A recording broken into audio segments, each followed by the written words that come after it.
Hey everybody, it's Jim with Triple J Bricks. Welcome back to another video. I am back from Denmark from our trip. If you haven't seen that, that will have been posted a little this past week. When is this video coming out? Anyway, yeah, the Denmark trip video. You can find that up here somewhere. I'm getting over a cold and I feel like I'm a little bit of a mess, but we're back and I have been working on a little bit of a pivot to the storage system that I showcased in the previous two sorting videos that I uploaded. The one where I said I'm all in. Well, I'm not. I'm pivoting. And after sitting on it for a little while, right?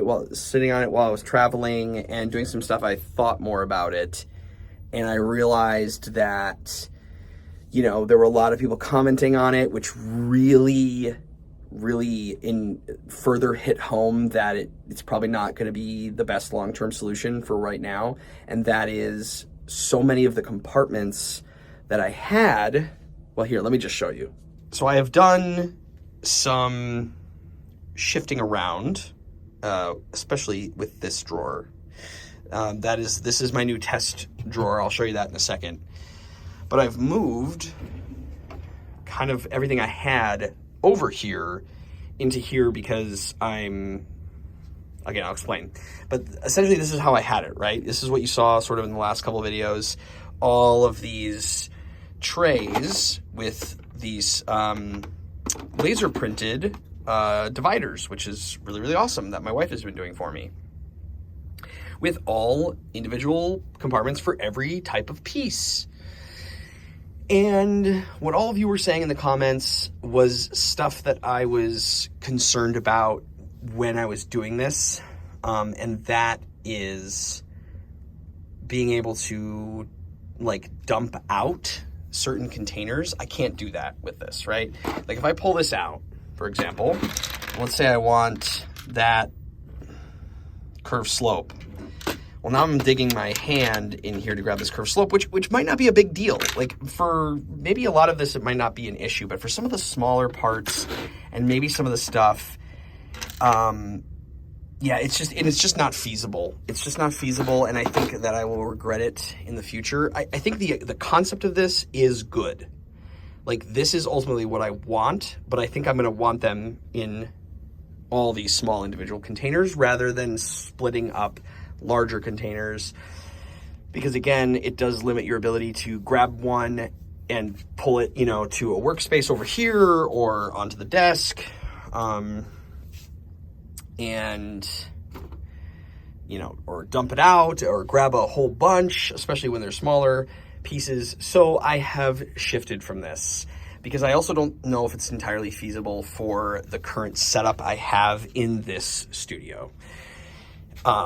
So let me show you what I have moved to. So instead of light gray, right, because that's what I was testing with, was all the light gray pieces. So instead of all one color piece together, I'm going back to a similar version of what I had before, because this drawer used to contain all large plate, and then this was black, gray, tan plate, then this was large colored plate. So I'm pivoting from that slightly with one huge change that is going to make this very much a different experience. So this is the one drawer I have completed right now. And I know that this probably looks fairly similar to what it used to look like up here, with all of the large plates, with one large exception. This is now all of my large plate in one drawer rather than two drawers like it was over here. And the reason for that is, you can probably spot it, I don't have every color represented. So I have decided to strip red, white, and yellow out of my main storage inventory because those are colors I don't use very often. And additionally, any variant of red, yellow, purples, oranges, pinks, any of those are also in their own separate drawer. So I'll show you that in a second because I have that in overflow storage. So that is going to be sort of a trickling effect because inherently what I'm going to be doing is using lots of greens, grays, like this is all colors I'm going to be building, right? Blue for the water, green for landscapes, all the grays and blacks for walls and, you know, castle parts, and then all of the tans and browns and stuff for buildings and more landscape and all of that kind of stuff. So this is sort of like my main color palette now. And I think it's going to work really well. So this is sort of my testing drawer, which is large plate. And instead of doing it so diligently by having everything separated, right, by individual part type, instead I have decided to go for a cleaner, well, not cleaner, but it's simpler where I'm not using as many of these dividers as I was before.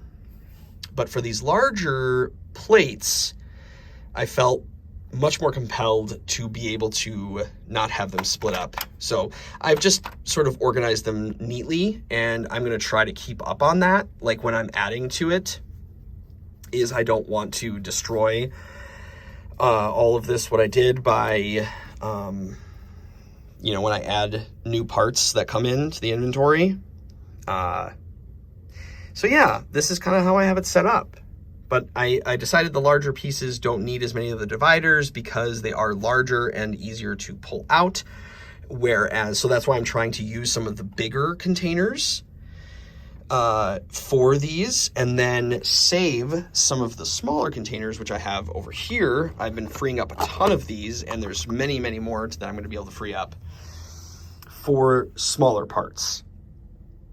So that ultimately, when I open this drawer,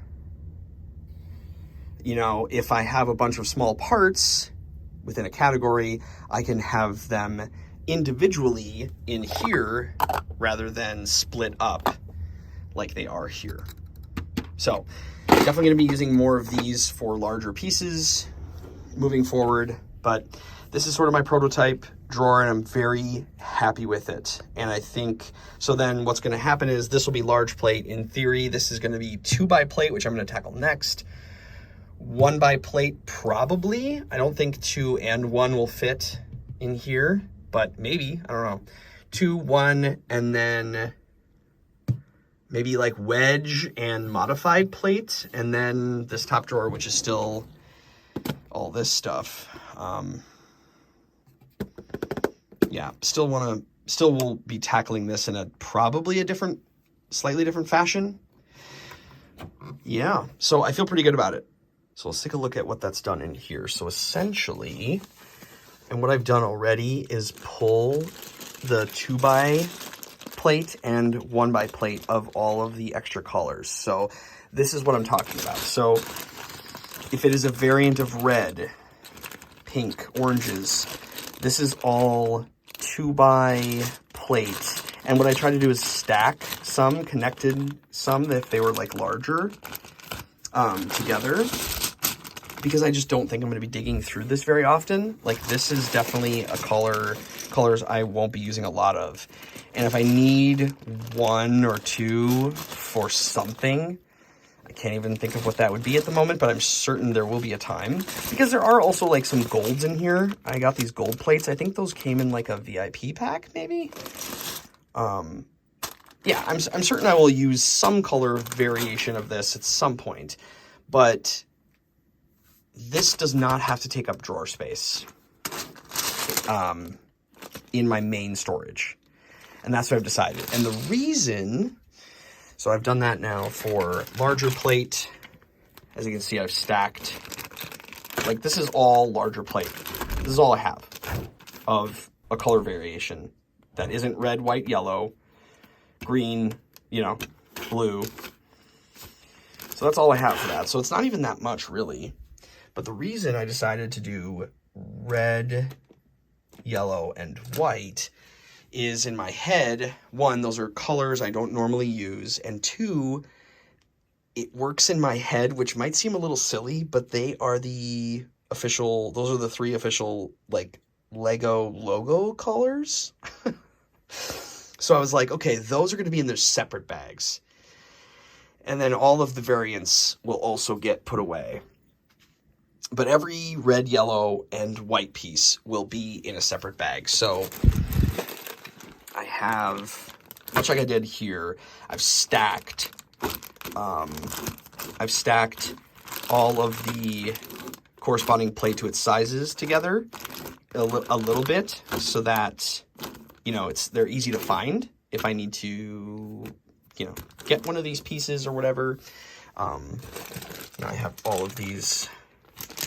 These are 2, 3, and 4 by yellows.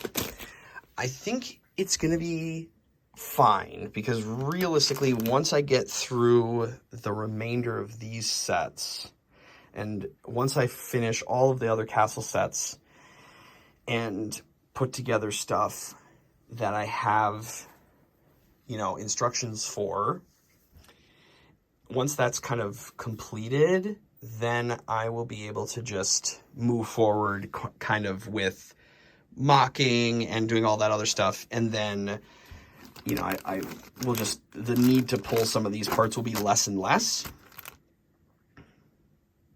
So that's kind of what I have going on. That's kind of the system I've decided on.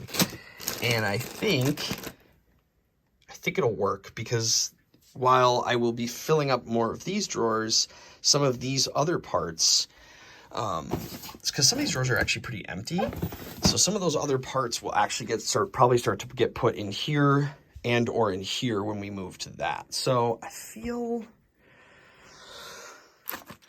pretty good about it. And I think it's been really freeing to, you know, free up this precious sort of everyday use drawer by eliminating colors that I'm probably just not going to use every day.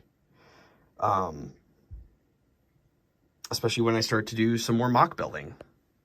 So yeah, that's where we're at. Now I do realize it does add just another element of having to open up a drawer, pull out a bag, look for a part in a bag, but there is no escaping that right now.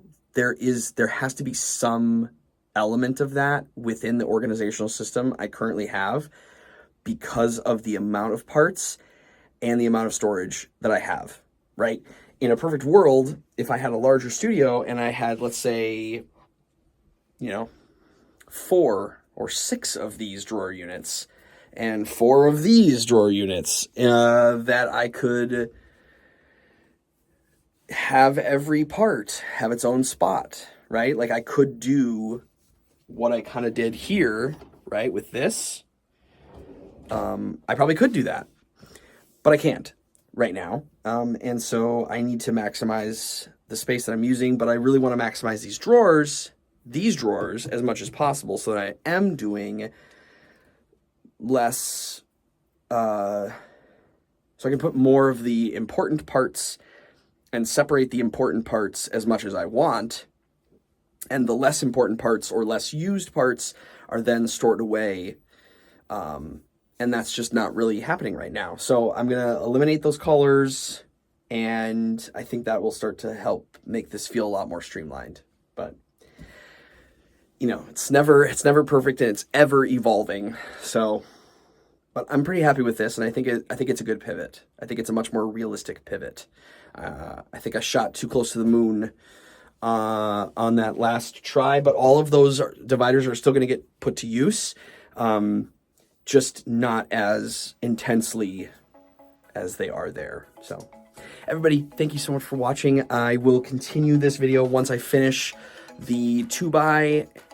I'm hoping to do 2x and 1x plate for the next one, the next video, and kind of see how that goes, and then kind of give you an update of where I'm at and how I feel about it. So everybody, thank you so much for watching. I really do appreciate it, and I look forward to seeing you in the next one. But remember, until then, keep on building.